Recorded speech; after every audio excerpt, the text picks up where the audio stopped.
Thanks for tuning in to the Mission Matters podcast, where we feature successful, mission-driven leaders committed to creating a positive change in the world. Our mission with this channel is to inspire other leaders by providing industry insights, new ideas, and inspiring stories from the pros. Hi, Paul Feith here, host of this show where I interview business leaders heading up mission-focused organizations in the nonprofit space, leading from the heart and making a difference in their communities. Today's episode is sponsored by Paul Gregory Media, a long-established digital marketing agency right here in downtown Naperville, Illinois. PGM is one of only a few thousand certified B corporations worldwide, putting people and the planet over profit. Trusted by hundreds of organizations since 2006, PGM is recognized as one of the top marketing agencies in the region, earning more awards than many of its competitors combined. Our team has passion, commitment, and expertise to further your mission. To learn more about the services PGM offers or how they can support you with your marketing needs, you can visit paulgregorymedia.com or email us at inquire@paulgregorymedia.com. I have Chad Frazen here of Rise 25, who has done thousands of interviews with successful entrepreneurs, investors, and CEOs. And today we flipped the script, and he will actually be interviewing me today. Chad, thanks for your time and welcome to the show. Hey, thanks so much, Paul. Great to be here. As we get started here, I'd like to know a little bit more about Paul Gregory Media. Tell me first, what made you decide to start the company? Well, I was a stay-at-home dad for 5 years, and I had a career choice to make when my kids got older. So it was either graphic design or real estate. Thank God, it was 2006, real estate. I dodged a bullet there. So graphic design, I was always interested in design and was good at it, mostly symmetrical design. So, staff of one, doing graphic design for a couple of years before I hired my first employee, and we grew more into clients wanted more than designs. They wanted to get from point A to point B, and they weren't really sure how to get to point B or where point B even was. So then it required more strategic thinking, and that's where the marketing company was born. Take me through the growth then of the company. You started with a staff of one. It was a while, then you hired one more person. How did the growth look like? From 2006 to 2013, it was a staff of one, and then we bought out a local marketing agency and bought their book of business. And that kind of gave us a jump start. And by that time, we were already doing pretty well. We had a pretty good growth. We had about 40 clients. This gave us another 20 or so clients in addition to that. But it was the boost that we needed to hire my first employee. And then from there, we just kept adding on. What would you say is the reason that people would choose Paul Gregory Media maybe over another, competing agency? Right, because there's marketing agencies on every corner almost, it seems, especially in the Midwest region. We sort of morphed about 10, 12 years ago into a marketing agency. Our niche, if you will, is devoted to nonprofit organizations and mission-based organizations. So it doesn't have to necessarily be a nonprofit, but as long as they have a solid mission, we're gravitated towards those kinds of organizations, and the employees that we have on staff actually came to us and wanted to work for this organization because of that very reason. They want to be able to support nonprofit organizations and mission-based organizations and their beneficiaries, especially those that are in underserved communities. When you were a staff of one, was that your focus right away to work with mission-based organizations or nonprofits? Small business was my focus back then. Mostly through the Chamber of Commerce was, all the networking that went on there, small businesses. And again, 2006, right? So 2007 was just around the corner. So a lot of businesses would come to me and say, Paul, this is my last $10,000. If this doesn't work, I'm out of business. So I actually cut my teeth in the marketing world by having to care. Not just, of course you care about the work and the production and the design, but having to care beyond that and say, not only has this got to be great work, but it actually has to survive this organization. It has to make them profitable in some way. So it kind of bleeds out of the marketing a little bit and into the sales. It's got to convert, in other words. So when you hear a client or a potential client come to you and tell you that, like, this is my last $10,000, if this doesn't work, I'm done. How does that make you, what kind of emotions, reactions, feelings does that give you? Well, it's very well worded on their part, right? Because it puts the responsibility on and the onus on me. And so you're left with nothing but caring and making sure that it works. And so very clever on the part of that business to word it in that way, right?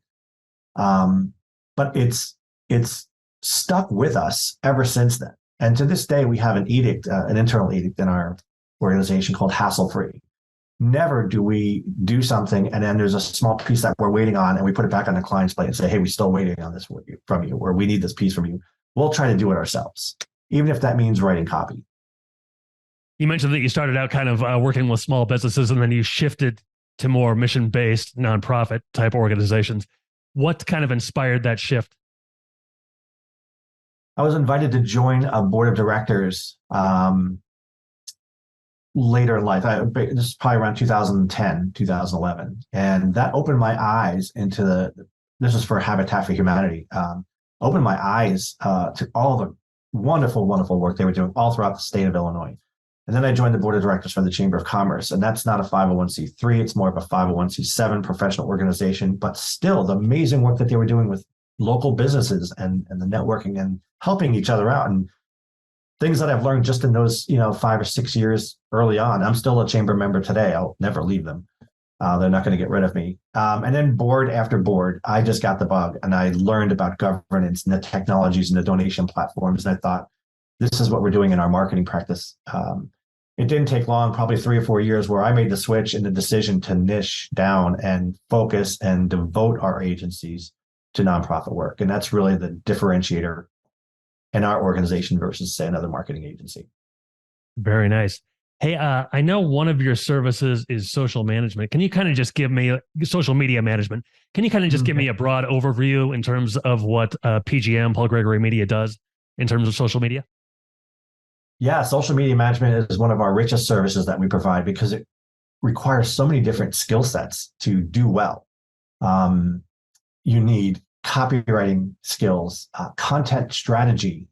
You need graphic design, animation in most cases, and videography. And putting those all together in a small team of people is something that we do really, really well. And most in-house marketers, again, if they're working for an organization, they're going to do it really well because they're so close to the organization. But I can make an argument that having an agency with a small team can do even better. And it's not unheard of, Chad, to see figures like 500% growth in audience or 1,000% growth in engagement for the first couple of months after we take over a social media account. Those are numbers that we can show time and time again in our case studies or organizations that we manage their social media. And we have to be just as close to that organization as ever. We have our weekly meetings. We understand what events are coming up. It does require a lot of inside knowledge into the organization. And again, we don't want to take up too much time of an executive director or maybe their marketing manager. So we keep those to 15, 30-minute meetings on a weekly basis. So your staff or your social media team has certain skill sets that maybe most people don't have, and they apply those skill sets, and that often causes large growth in terms of audience and engagement. Why is that? I think it's understanding, when you're in the social media world and you live there, as opposed to just visiting once in a while, you understand what resonates with people.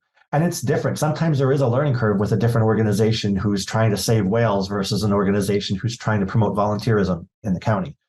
And learning what resonates. Everybody knows that stories resonate, right? That's not going to be a surprise to anybody. But there's some other things that really resonate, like behind the scenes and seeing real people doing real work and the benefits of that work. So understanding when the best times to post, even something just as technical as that. And we don't know necessarily the best times to post, but we do rely on AI a little bit, not to write our posts, but to definitely help us say, when is the best time to post on this channel for this organization? When are the most people going to see it? And AI through our platform software knows the answer to that. Do they talk with different types of voices? Maybe one brand has a humorous voice and the other one is more serious, things like that, and they know which ones to use. Yeah, voice and tone. So for the first 3 months of engagement, we create what's called a voice and tone style sheet. Words we cannot use, words we're encouraged to use, and tone and voice. What's the characteristic of the tone like? And so we'll pull that out every time we're doing, we have about 40 clients in any given month. So we're constantly pulling those sheets, making sure we're aligned with their voice. And I'm guessing different types of posts, maybe depending on the social media channel. Yeah. We're not going to create a post and then just post it across 5 different channels. We're going to tailor that post so it works really well on LinkedIn. And then we're going to edit that post so that it works really well on Facebook. They're not going to be the same copy. And in some cases, not even the same image. Tell me, you mentioned some potential statistics you or you could look at in terms of growth and audience engagement, things like that. How do you know that's good enough? Like that number that one of your clients reaches, how do you know that that's good enough or not good enough? That's a great question, because we could hit 500%, right? But is that good? I think it's a good number, but how is it compared to other organizations of a similar size? And we do an extensive competitive analysis with every social media project. So we'll ask our client for 3 to 5 competitors. And actually, in the nonprofit world, we don't call them competitors. They're just other like-minded agencies or similar-sized agencies that they want to benchmark against. And they'll be included in every monthly report. Now, it sounds a little sketchy that we know what they're doing on social media. Like, we don't know. I mean, we have a report that spits out, here's their growth, here's their engagement, here's how many times they're posted. So we know those, aggregate numbers, just like they would know ours. It's all public information. So our software platform allows us to do a comparative analysis on our growth versus theirs. And it's interesting because, we're working with Habitat for Humanity of Illinois, just to mention them as an example. We measured ourselves against Michigan, Indiana, Wisconsin, but we also measure ourselves against the national brand out of Georgia. And when we had a win, when we got more growth or more engagement than the national brand did, who has a whole team of people working on their just one account, those are always wins for us. And we always do a little celebration with the client. Said, hey, we beat national. And it's a friendly competition, right? We're all trying to build low-income houses for people that need them the most. But yeah, it is, why not play those little games, and helps us do our best work too. Because if we grew 500%, but our benchmark grew by 700%, well, then we didn't really do that well. You mentioned that social media is one of the richest services that you provide. How much of a priority is that particular, method of communication for Paul Gregory Media? Yeah, well, I'd say it's the richest service because it requires all of those different skill sets. And the deliverables, such a rich set of deliverables when all is said and done. But social media, and again, this is probably no surprise, but social media is one of the most economical platforms out there for building awareness for a brand or building awareness for a mission.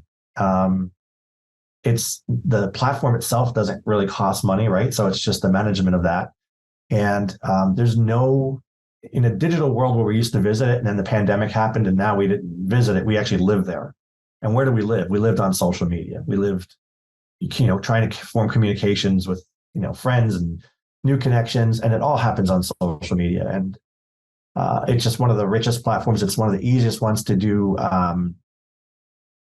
social engagement well. Not everybody does it well because it is such a rich set of services. It's hard to do really well.